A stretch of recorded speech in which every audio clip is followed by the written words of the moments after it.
Bonjour à tous et bienvenue ici à Bruxelles au salon de l'auto et la moto surtout parce que ici aujourd'hui grâce à MotoZoom vous allez découvrir les nouveautés 2010.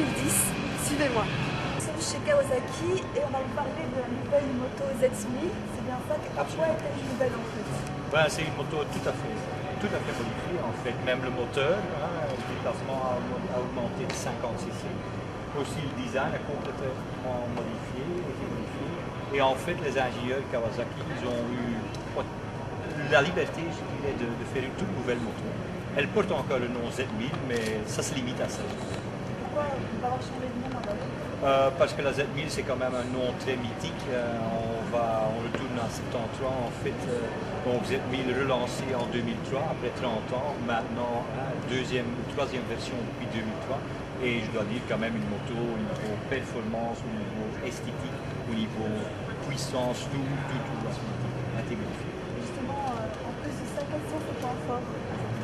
Les points forts, l'esthétique, ça, c'est quelque chose qui est le couple. Donc vraiment Kawasaki, comme c'est une naked entre 60 et 160 à l'heure, dans cette zone-là, la moto est super puissante. C'est là que le couple et la puissance sont vraiment où il doit être.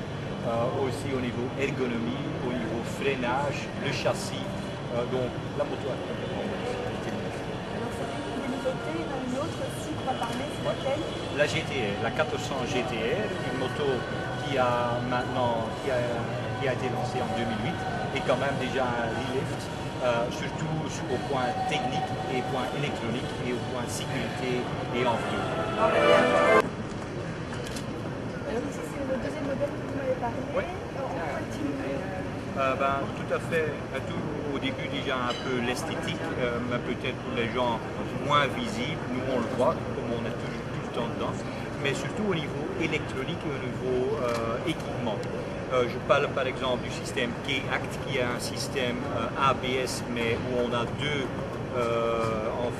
sortes de modes. Ça veut dire qu'on peut bien choisir d'avoir vraiment une aide à haut niveau électronique ou bien quand même de choisir ou de faire ses propres choix au niveau freinage.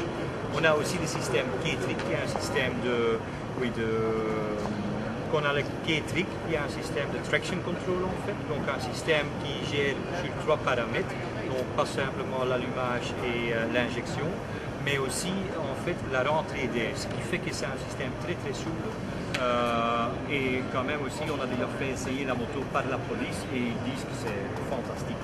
En plus on a l'Eco Mode, qui est un système en fait qu'on peut choisir d'avoir une consommation de carburant moins haute, un peu moins de puissance à ce niveau-là, mais pour les gens qui font des longs voyages, ça fait quand même une différence. Donc plein de choses comme ça au niveau électronique, la bulle qui est plus haute, donc au niveau chaleur, tout a été réétudié et refait. Plein d'accessoires qui sont maintenant standards où ils étaient option à l'avant, donc quand même une toute nouvelle moto. Et ici le prix il est à combien? Il est à 17 190 €. Et pour la Z1000? À 11 590 €. Et les points forts de cette moto ici, c'est lesquels? Les gros points forts? Les gros points forts, comme je dis, le K-Trick, certainement avec une moto quand même à ce poids-là, une moto qui est quand même un peu plus grande, les gens c'est que c'est quand même un confort et une sécurité. Standard l'ABS, le système ABS avec ces deux modes-là. Ouais, le package aussi, les capteurs de pression de pneus qui sont standards, c'est toutes des choses qu'on sait qu'un public qui veut une moto comme ça, ça donne quand même une sécurité et c'est quand même une moto tout complet et je dois dire complet standard. Il ne faut pas plein d'options pour avoir une moto complète. C'est un peu ça la nouveauté chez... Oui, quand même, le package, on est très content.